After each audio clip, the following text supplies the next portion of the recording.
I think the fun part about cooking is it kind of brings everyone together. We're all involved in the dinner experience, and I think it's very important for family.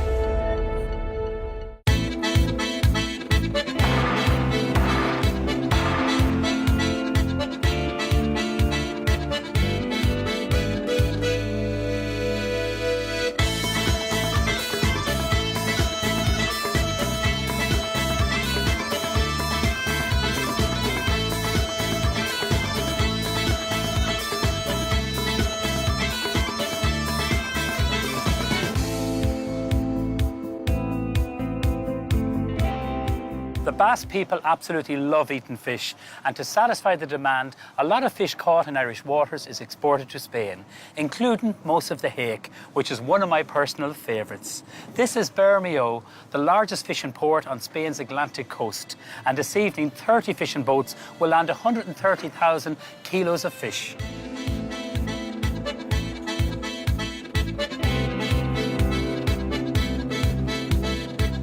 Usually an auction is held here every day when the fish is landed, but today just one buyer agreed to buy all the mackerel for 80 cents a kilo.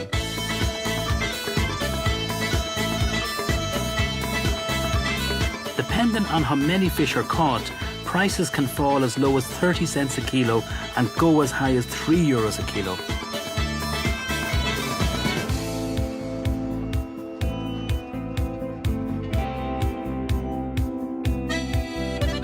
The demand for fish is insatiable, and the fish landed at this port is transported all over Spain and beyond. As well as mackerel, tuna is caught here, and there's a canning factory in the town. Once the tuna has been cooked, it's prepared by hand. This is skilled and precise work, because this particular tuna is an expensive and highly prized product.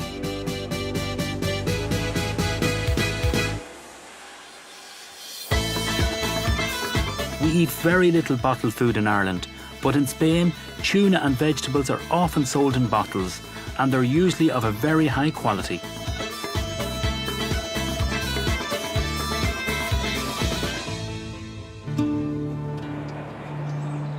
A few miles from the fishing port of Bermeo, overlooking a spectacular estuary, is one of the region's best-known fish restaurants, Porto Hondo.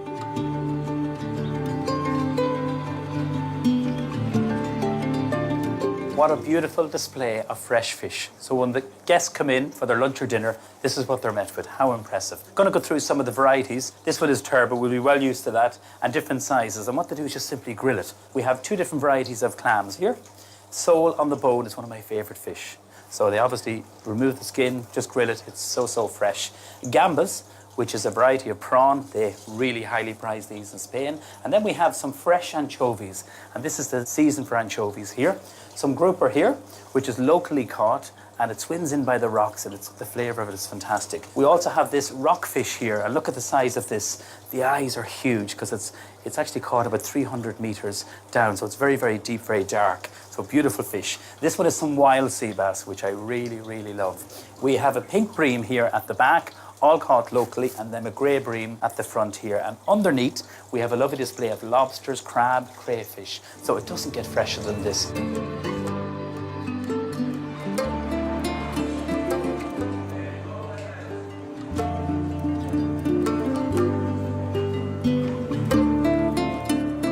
One of the specialities here in the restaurant is hake.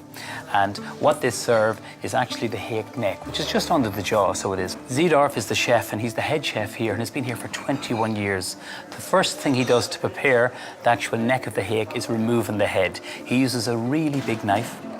With a pair of scissors, he removes the middle bone from the hake. He trims it and he wipes it. His attention to detail is very impressive. I'm sure he's prepared this many times. So the first thing he does when he's cooking the actual neck of the hake is he seasons it with a little bit of salt, drizzles some oil, and he gets some coals from the really hot side of the oven. He does a lovely little pile, and with these little grill bars, he places the neck in between the grill bars. He sprays it with a little bit of oil, and he cooks it literally for 1 minute. Sprays it again with a little bit of extra virgin olive oil, turns it over, drizzles a little bit of a local wine called Churcally, which is a really nice wine that they make here in the Basque region. When they're cooked, another minute, because they do cook very, very fast, he removes them very carefully into a dish, drizzles some more oil on top, and then he places them in an oven for exactly a minute. To serve the hake cheeks, he's going to serve 3 different sauces with it. The first one is a red pepper and red onion sauce, which he swipes down the plate. The second one is an emulsion of olive oil and parsley, and then he carefully arranges the hake neck in the middle of the plate, drizzles over an emulsion of the jelly from the hake, and also some olive oil, and we call that a pill sauce. Finishes with some roasted garlic, some salmon caviar, and wow, doesn't that look good? Mmm, delicious. So they're very, very delicate. It's melting in the mouth. You can taste that lovely freshness from the seeds, delicious. A little bit of salmon caviar works really well, and the roast garlic is gorgeous, delicious. Gracias. Another dish that Zidor is cooking is the grilled hake. Underneath the actual head of the hake, he splits it, and it's kind of like a spatchcock style. It's a very unusual way of cooking it. Cooks it very fast, but keeps lots of flavour, which is really, really important. So he drizzles it with a little bit of oil, he puts it on the grill bars, and he turns it every couple of minutes, because it's quite a meaty piece of fish, so it is. He sprays the coals to get a nice kind of smoky flavour. He removes it after about maybe 10 minutes, puts it onto a tray, and then he drizzles some extra virgin olive oil, which he's roasted some garlic over it to give it lovely flavour, and then finishes it in the oven. And it doesn't take long, it's moist, it's succulent, and it's absolutely delicious. To serve the grilled hake, he gets 2 little trays and just very carefully removes the hake from the cooking tray onto a serving platter. You have to be careful doing this because it's very large, and of course it's beautifully cooked and lovely and soft. He finishes with a couple of spoonfuls of oil, a little pinch of salt, and then serve some salad and lemon on the side. Oh, how good does that look? Perfectly cooked, so moist, it just falls apart. Wow, it's amazing, absolutely brilliant. You know, one thing I noticed is when they serve fish here, you know, there's no potatoes, there's no rice. The garlic, the oil, it's so natural. And then some local Trucklee wine. Wow, I'm in food heaven.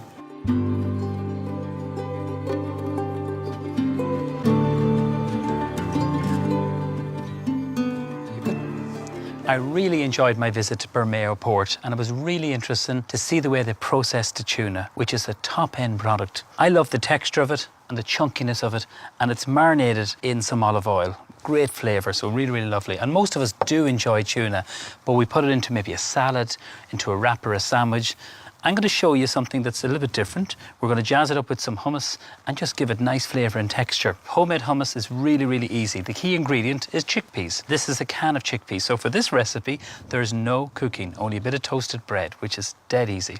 So these are already cooked, and they're great to have in your cupboard for casseroles, for stews, that kind of thing, and they add great texture. We're going to put in some roasted red peppers, which I love.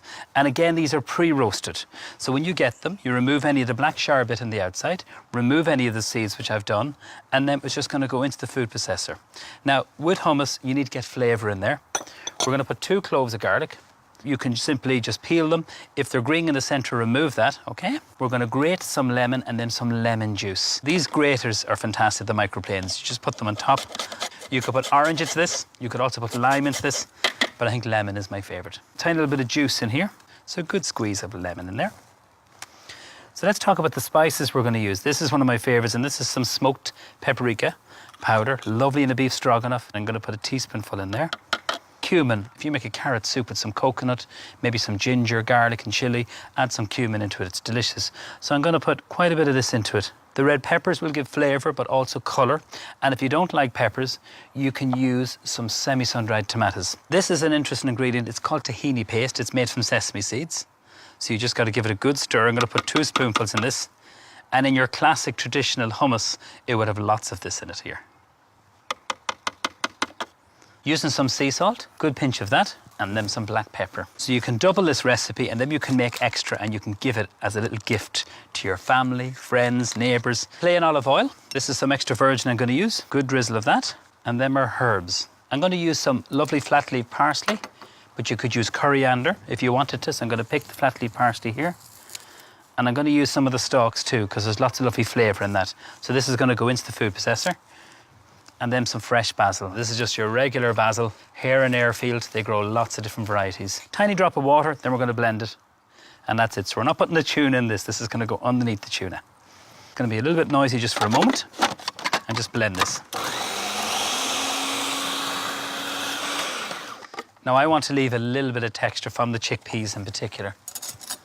And the most important thing is the taste. And make sure you have enough salt, make sure you have enough seasoning, make sure you have enough spices in it. If you like chili, you can put fresh chili into this. It's creamy, it's not spicy, it's very refreshing. I have a little Kindler jar. So just using a spoon. And I would happily keep this in your fridge for about 2 weeks, probably no longer. You got to keep it well chilled, but it's always nice to serve at room temperature. So this is our bread. This is the sourdough bread, which we just simply toast with a little bit of oil under the grill or in the oven, and just cut it roughly about ½ an inch in thickness. So what I'm going to do is I'm going to smear the hummus here. So the tray that I'm using is the tray that we actually placed it under the grill. Be really generous with this. Look at the texture, I love that. Now, we've got to build this. What I have here is some baby spinach, which we've just picked here in Airfield. You can use rocket, you can use some of the chard, or even a little bit of cooked kale if you wanted to. First of all, I'm going to slice some vine tomato. I'm going to cut it in half. And I'm just going to slice it into nice even slices. This is a simple dish. Overlap this. And them are spinach. We've just washed the spinach, arrange that on top, and kind of press it in so it'll hold. Because every so often here in Airfield there's a little gust of wind that can just take it away. So this is our tuna. There is an Irish company in Donegal called Shines that have a very, very good product similar to this. So this is the one that we had the pleasure of visiting their factory in Bermeo. Nice big chunks of this. It's just so moist. Great product. We're going to just serve this up, get a nice little platter here. Lift them off. With this, we're going to put some capers, which is going to give a little bit of saltiness. These are optional, but I think they're lovely in this. Just a couple little capers on top. They can remind you of the sea, that saltiness, that tanginess. And capers are a thing you either love or hate. They're great with fish, with a little bit of butter, grilled. Something I've got to really like over the years is capers. Last thing we're going to do is just drizzle a little bit of oil and a little bit of black pepper just over the top. Just a little bit of sea salt. And the sea salt that we use in the cookery school is fomacle and then some black pepper. And just to give it really nice freshness, I have a beautiful plant here, and it's called lemon vivina. Pick off these tiny little leaves, and it's so beautiful. Wonderful in a herbal tea, really special. So it's zingy, it's fresh. I think that looks really impressive, yet very simple. No cooking, only toasting the bread. That's my tuna bruschetta with the roasted red pepper hummus. I hope you enjoy it.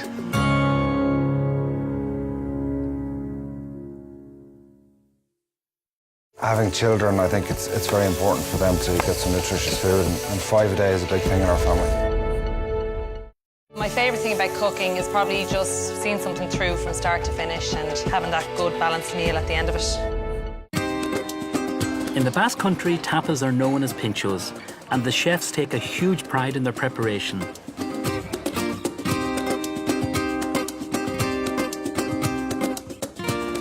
Pinchos are so popular in San Sebastian that you can go on a pinchos tour. And my guide today is Erskerna Falcon, who took me to meet Chef Pablo at his restaurant Casa Rola in order to sample his famous octopus pinchos. So would this be a typical Basque dish? In this case, it's not. Tengo antepasados gallegos y sería un guiño a Galicia. He has ancestors from Galicia, another region of Spain, in the north of Spain. So he's kind of like trying to make a mixture of the mountain and the sea combination in this dish. They have a lot of octopus in Galicia, and they also have a lot of pig. So he mixed both to get this pincho. Is it a very popular dish here in the restaurant? They have many pinchos that they change all over the year, but this one is one of the few that they maintain the whole year. The first thing that we're going to do is the bruschetta of pulpo, octopus bruschetta. Para lo cual, pues pinchamos el pulpo con la papada de... What is this? This is called papada ibérica, is the part of the pig. And the red on it is... It's paprika, yeah. Very similar to bacon, but it's a higher quality. Probably fattier. Is the octopus cooked here? First, it's as boiled. They cook the octopus for 5 minutes. 5 or 10 minutes more in the boiling water without boiling anymore. So it's sitting there for 5-10 minutes. That way, the skin, it doesn't disappear when it's finished cooking. Y ahora lo vamos a saltear con un aceite de oliva He's going to use the olive oil confitado con ajo y un poquito de guindilla. with garlic and a little bit of spicy. In the other hand, we will make the other sauce. The same olive oil. La berza la vamos a saltear. Saute. Cabbage, yeah? Yes, the Okay. cabbage. It's not supposed to cook too much. It has to be raw. It's not boiled or anything. Le vamos a añadir un poquito de sal. You add a little bit of salt into it, and it's cooking at the same time as the sauté. Two processes in one. Le iríamos dando ahora la vuelta. Now you just turn it around and... Suelta, el pulpo también se cocina un poco con la The grasa de la octopus papada also is cooked a little bit with the fat of the y le va a dar el sabor. so it gives the flavor to it. Mientras tanto, While you do that, you just move the... ya sería suficiente el salteado It will be enough already. y lo dejaríamos aquí ya. And now you leave it Que here. el vapor So all the vapors comes up. It's gonna cook by itself now. This is a soup. que lleva, es como un puré de patata ligero. It's like a very light puree of potatoes. Like when you cook the octopus, the water that you use, he mixed the potatoes with that one. And fry olive oil with a little bit of garlic. It's always have to be a little bit warm. It's nice and thick. Looks great. And the brochette is already done. Es un pincho It's a- que también en el restaurante lo hacemos pero en formato plato. It's a pincher, really, but they also make this same dish as a dish in the restaurant. And the oil, what's in this? A virgin olive oil Con paprika emulsionado. with paprika. It reminds you the flavor of the pulpo at the Galician way, the style. Que es It's really good. patata, It's potato, pulpo, octopus, aceite de oliva olive y oil, pimentón. and paprika. That's all. Since it's a pincho, they try to make it in a way that is easy to eat. So that's why they make a brochette. Y una salmaldón, Oh, yes, some salt. Yeah, Sea salt. mild on salt. Yeah. decorarlo con el The romero. decoration of the plant, and also Chinese. breadcrumbs, panko, yes, taco. they fry it in a oil of garlic, and they put it in the tub. Pues ahora me gustaría que lo probaras. He wants you to try it now. Oh, yeah. You don't have to twist my arm. I'm going to taste the nice soup. It's delicious. It's a nice hit of... That is beautiful. People are a bit nervous about eating octopus, you know, in Ireland, but it's delicious. If it's cooked right, it shouldn't be tough or It's chewy. great. Exactly. I love it. Que está enamorado. I'm going to finish the rest of this. Pablo, thank you so much. Muchas gracias. Lovely to be in your restaurant. Lovely to taste your Encantada de food. estar en tu restaurante. Encantado. I de wish you probar. continued success to you and your wife. Gracias. Gracias. Es que ricasco. Thank you in Basque.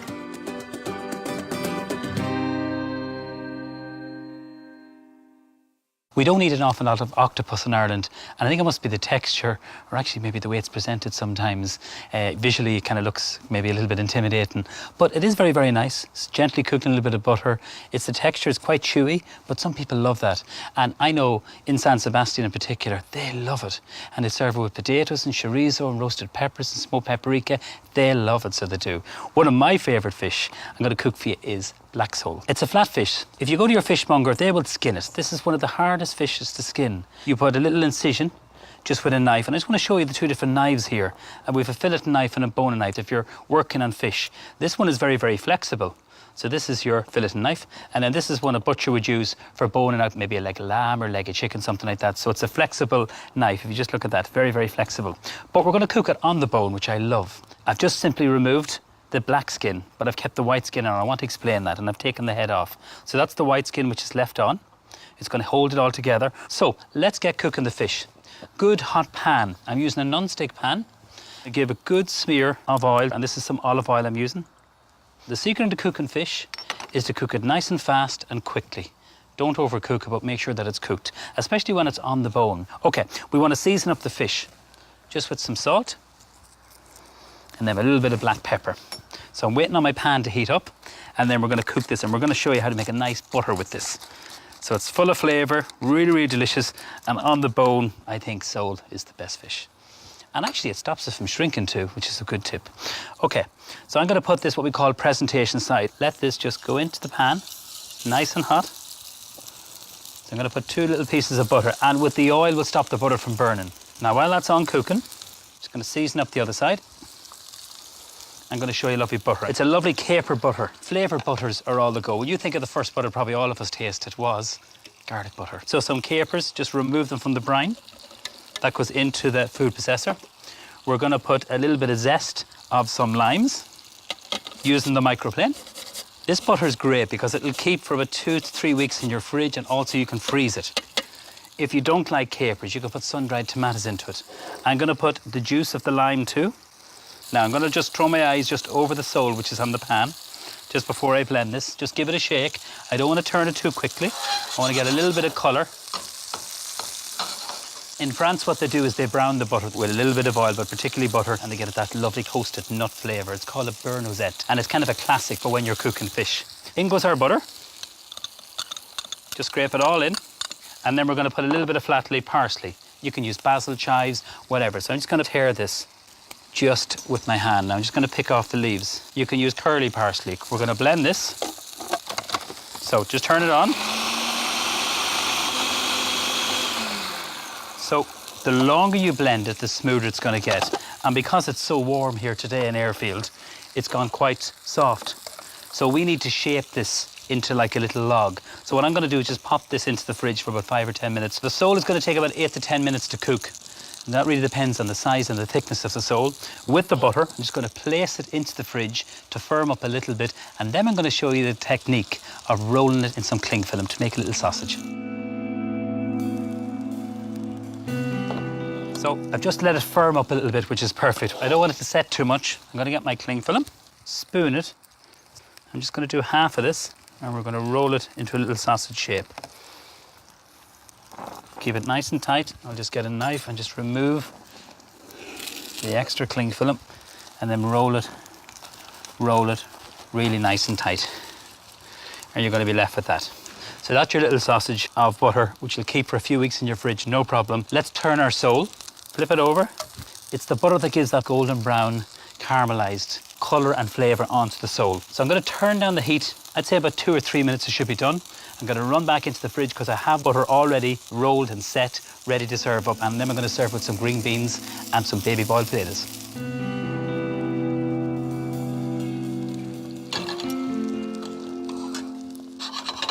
So the sole is cooked, just press it.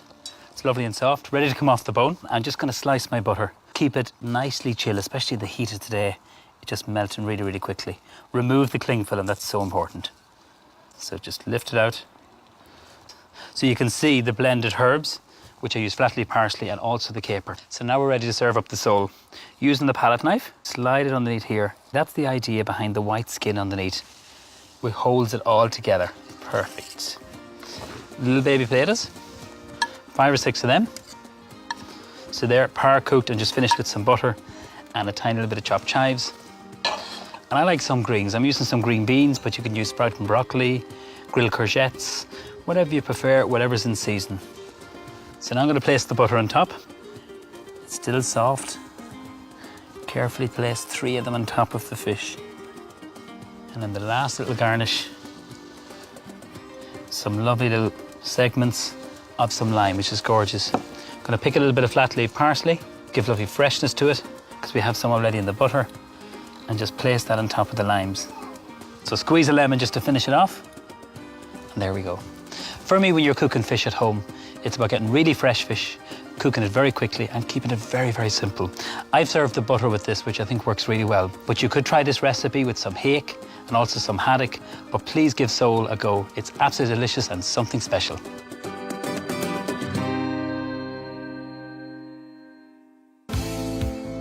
In the next programme, I'm going to show you a couple of my favourite pincho bars in San Sebastian, including this one, where they serve the best cheesecake I've ever tasted. And of course, I'll be doing some cooking too. I hope you can join me.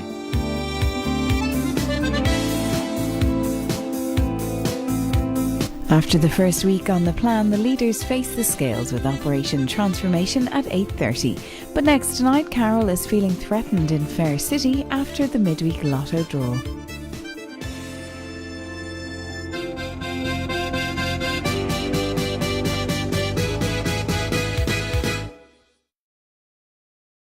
I don't fancy myself as too much a chef, but I suppose over the last couple of years it's been really important for me to get used to being in the kitchen and cooking up a good meal for me to supplement my training.